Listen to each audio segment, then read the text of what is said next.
Hello guys, Smart Polly here. Welcome back to another tutorial. So today we're going to be checking out the new 4.26 water, or the new water system that's upcoming here for Unreal Engine version 4.26. And we're going to be checking out all the different features, such as how to deform your landscape with the rivers and the splines, as well as how to add the ocean water to your scene and how to customize it and all that stuff. To get started, what I have here is Unreal Engine 4.26 Preview 6. We can go ahead and launch this and create a brand new project. And so what you want to do is go ahead and just create a brand new third-person project, whatever project you have. I'm just going to name this Water Tutorial. So right out of the box, what you want to do is you want to go ahead and enable the water plugin and the landmass plugin. So go ahead and go to Edit Plugins, and over here we're going to go to All. Go ahead and search Water. You're going to enable this full suite of water tools. The first one right here, Water. Then we're going to search for Landmass and going to enable that as well. So then we can go ahead and just restart the project. So once you've gone ahead and restarted the project, the number one thing you're going to notice that's different here is if you search water, you're going to see all these water bodies. To go ahead and showcase all those, we're going to go ahead and create a brand new level. So go to New Level, Default. What we want to go ahead and do is create a new landscape. So go to Landscape. Before you click Create, you want to click this little check mark right here, Enable Edit Layers. This is important because the water system builds upon the new landscape layer system. So you want to make sure you click that checkbox. Okay, click Create. All right, I'm just going to go ahead and delete the player starts, spear capsule, and then set my lighting to movable and the skylight to movable. So what we have here, if you search water, is we have water body custom, island, lake, ocean, river. What we're going to go ahead and do is just drag the water body ocean. And now if you're doing this for the first time, you're going to have to compile shaders. It's like some 4,000 shaders or something, because all of this stuff is in the engine content. Alright, so we've created the water. Now your water might not look exactly the same as mine because I've gone ahead and customized the engine settings. But as you can see here, the landscape, it was a square, but now you can see the water is shaping the island here. How this works is you got your little spline here. You can see the different spline points. So you can take these shapes, and if you wanted to move it around to give a shape of your island or of your landscape, you can do that. I'm just going to go ahead and leave it as that. So if I go ahead and zoom up here, I can give you a better view of how it looks. So it's pretty nice. I've customized the settings a little bit, so I'll show you guys that here in a second. But as you should get it, it should be a little bit more calmer than that, and I'll go ahead and show you how to change those settings. So if you see here, we have the water body ocean selected. In the details panel here, we're going to go ahead and scroll down. You're going to see the waves source. So if you hit this little down arrow and waves asset, you're going to see the Gerstner waves _ ocean. This is how you're going to set all of the wave height and length settings. If you hit that little magnifying glass, it's going to find it in the content browser. And this is actually in the engine content right here. So if I go ahead and open up this Gerstner waves ocean, and you see here water source Gerstner waves and waves Gerstner wave generator. So here are all of our settings. If I can scroll this down like that. So this is all of the settings that control our water here in our scene. If you could recall correctly from the demo that they talked about, 16 Gerstner waves to get more of a realistic simulation. I believe there was 6 Gerstner waves in Fortnite and then 2 in Fortnite Mobile. To give you a good idea, this is how many waves you'd have in mobile, Fortnite, and then realistic. So you have the seed. It's kind of like the randomness. And then you have randomness, so we can change it around. You can get different wave directions, all that stuff. Okay, and min and max wavelength is kind of like the size of the waves. So you can play around with those. You can also change the wavelength fall off, so this will blend the two together. So you can see you want more smaller waves, or if you want larger waves. Okay, then we have the min amplitude and max amplitude.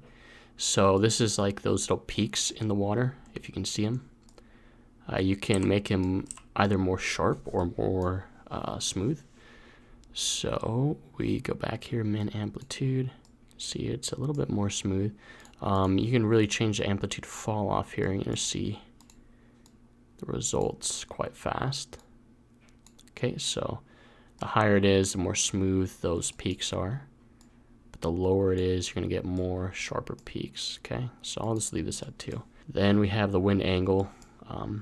So the direction, I believe, of the waves. Yeah, I'm not too sure about these two. Don't really look like it does anything visibly different.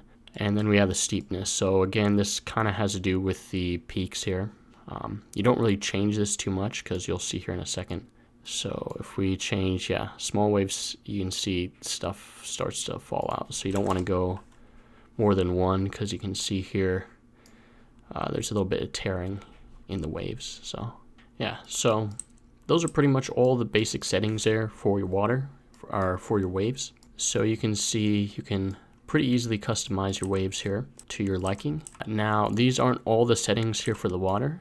We also can adjust the material, which gives us some more additional, a little bit of more wave settings, as well as just look. If I can zoom in here, you can see there's a bit of like these little smaller waves. We can all adjust that in this material. So if you go to the water, material, ocean, and you just hit that magnifying glass, go ahead and open it up. So this isn't the master material, this is just an instance. So if you don't want to actually play around with your water, ocean material, you can duplicate this and mess around with that if you don't want to mess it up or anything. So we're going to go ahead and move this around like this. All right.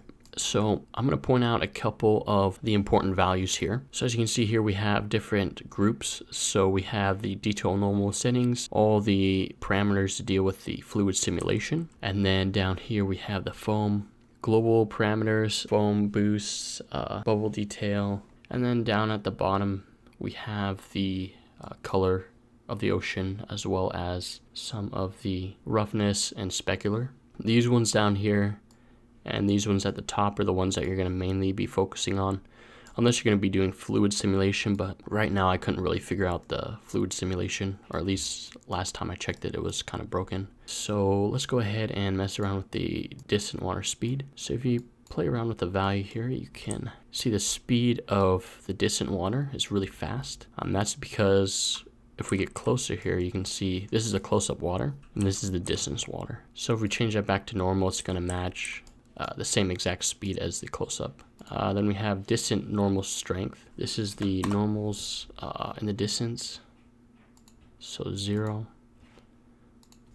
You're going to see there's really no normals on the water. It looks really smooth, which kind of looks nice actually. Or you can crank it up to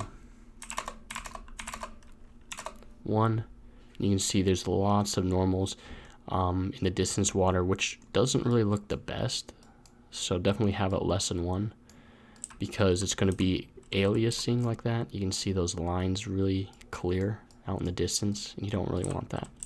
And then we have here default distant normal strength. So the strength of normal, kind of the same thing. You can see that. Maybe we can take this down. This isn't too bad. So if you want smooth waves, you can keep that down. But if you want to increase it up so you have a little bit more detail on the waves out in the distance, you can do that. Okay, default distant water scale. So this is a scale of the distant water. We can scale it up so it's much larger, or you can scale it down. Then we have the near normal strength. So this is what I was talking about earlier with the normal strength and this really fine detail up close. So if I crank that up, you're going to see more detail here. It kind of makes it look more realistic. So if we get away, you're not going to see it, but it's mainly for near strength. So And crank this down to 0 if you want it to be nice and smooth up close. Alright, and then we have default near water scale. So these little ripples and stuff, or the near scale, you can crank this up so it has a larger scale. And crank it down so you got these little ripples or whatever. Honestly, it kind of looked good scaled up.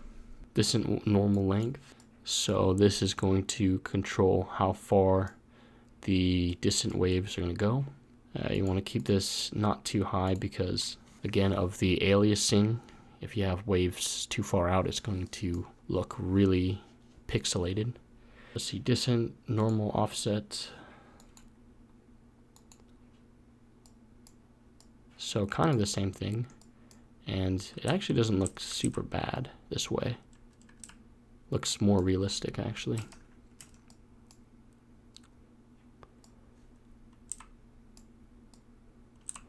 Obviously, I need to play with the wave settings here a bit.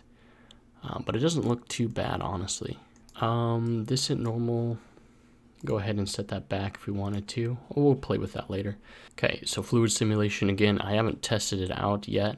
As far as I know, it wasn't working. They might have patched it here in one of the preview updates, but down here we have some global scalar parameter values. So anisotropy, we can go ahead and take this. You can see it kind of changes a little bit, the material here. Generally, you don't really have to play with this. Just leave it, I think, at 0.9. If you really want to adjust the material, you can come down here to the bottom. So up here we have bubble detail. So if we get close up in here, you can see here we can crank up the detail of the foam. Now obviously we're gonna have to nerf how far the foam actually goes out, you know, because this is like the Fortnite water detail, but obviously we can crank that up. Oh, that's a little bit too much there, but that kind of looks cool. I don't know. Yeah, so we can adjust that.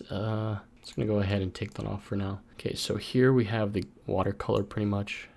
So we can change this around. You don't really actually want to play with the absorption here. You want to play with the, click down here, the R, G, and B. So you can adjust green, get a darker color, or more brighter water. You can also adjust the B, or the blue. Okay, so it's more of a green. Crank it up, we got more of blue here. Yeah, so you guys can play around with that if you want to adjust the color of your water. And then down here at the bottom we'll have water roughness and specular. So first here we'll go to water roughness. Crank this up a little bit if you want a really rough, I don't know, style of water. We take this back down, and then you can also play with the specular so you can get it more shiny. Alright, those are pretty much all the basic settings that you can play with. Let's go ahead and check out the rivers and stuff. So if we go here to water, so we have a lake and a river. I'll go over the lake first. So to do this, you just drag and drop it. As you're going to see here, it's going to automatically create a little indent in your landscape. Now if you've set up your landscape right, if you remember when we created a new landscape, we had that checkbox enable edit layers. That's what this allows you to do. Basically, it'll deform your landscape according to the water here. So you can take these points here and you can manipulate them to shape your lake. And off of these spline points, you have the basic control. So you can, off these spline points, you can hold down Alt and click and drag to duplicate a point. So you can really start to shape your lake however you want. You can also grab these little points here if you want to adjust, you know, the curves. So really easy to play around with that. And of course you also have here the waves. You can adjust the waves. You can also play around with the material. So if you wanted it to match this material here, just adjust the same settings. Now if we scroll down here, if we click on this to the curve settings, this is where you're going to edit how deep the lake is. basically defines the slope right here. So you can mess around with that if you want a deeper lake or a more steep transition in the water, you can do that. Channel depth is the depth of the lake as well. Those are pretty much the basic settings there. And what we can also do is we can create some rivers. So if we drag and drop this, you're going to see here it's going to have to compile itself. Alright, so we just went ahead and compiled our shaders here. So right off the bat here, you're going to notice a few things. As you can see here, my material on my water actually isn't the same as the river and lake. So it's going to look a little bit off, but we can go ahead and adjust this a little bit. So the river pretty much works the same as your lake, as it is a spline. So you can go ahead and drag things around. So over here we can adjust how far it's going to go into our lake here. And then over here we can also adjust the same settings that we had in the lake, such as the depth and the curve width ramp. Okay, and over here you pull this a little bit back in. So again, you'd want to have the same materials. So if I go back into my material ocean here, I select my material lake and change it the same here, you're going to see here it's going to blend right into the ocean. Now at this point I might need to drag out a little bit more. So yeah, that's pretty much the river. Gonna have to play around with the water height map, fall off settings.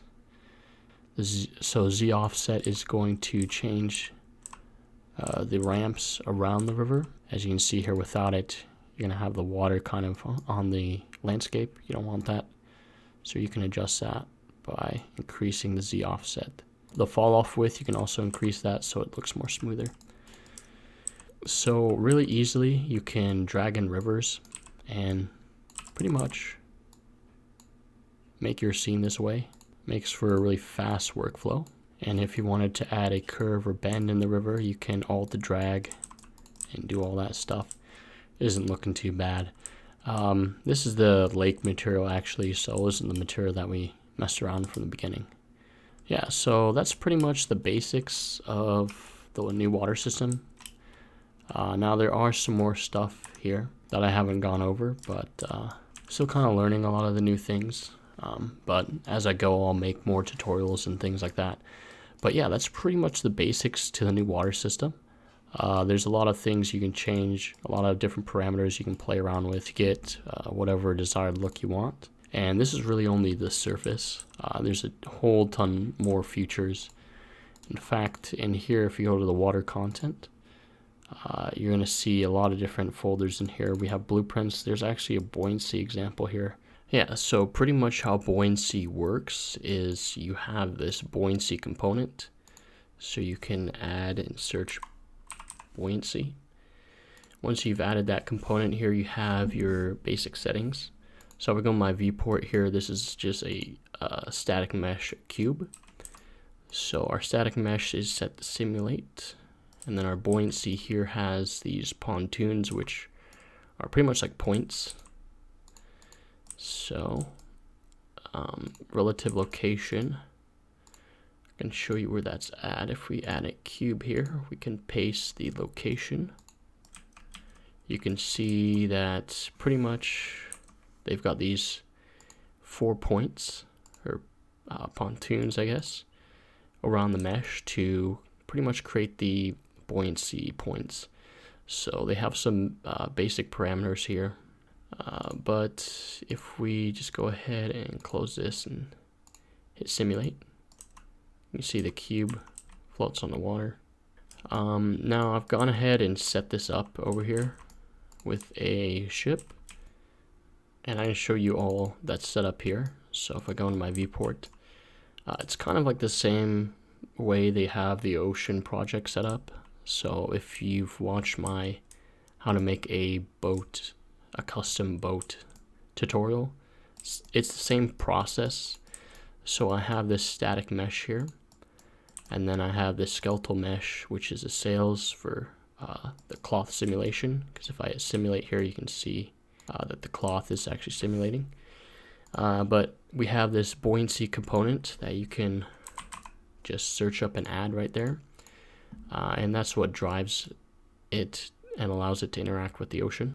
Pretty much I set up 6 points. So there's a point right here, right here, right here, right here, right here, and right here. Now the settings here, I just have pretty much the default settings. So I'm still working on fine tuning them. It's just gonna take trial and error. So yeah, still working a lot on it. So I'll let you guys know the progress of how it's going, as well as probably make a separate tutorial on how to do something like this. Really, the only thing you have to do is create a new actor and add that component, and then add whatever you want. So you can add like a skeletal mesh, static mesh. Just make sure it has proper collision set up. And yeah, it's not that far away from adding, a collision box that you can possess the pawn and drive it around. So pretty much you could just set up, a drivable boat or whatever. Anyways, yeah, that's probably going to be it for this tutorial though. There's just a lot of stuff to play around with. And if you guys really want to mess around with the water system, go ahead and download the latest preview. They're keeping it updated and applying fixes, every week or every couple weeks. You can check the forums actually for those patches and fixes. But yeah, that's pretty much it for this video, guys. I hope you enjoyed the video, and I'll see you guys in the next one.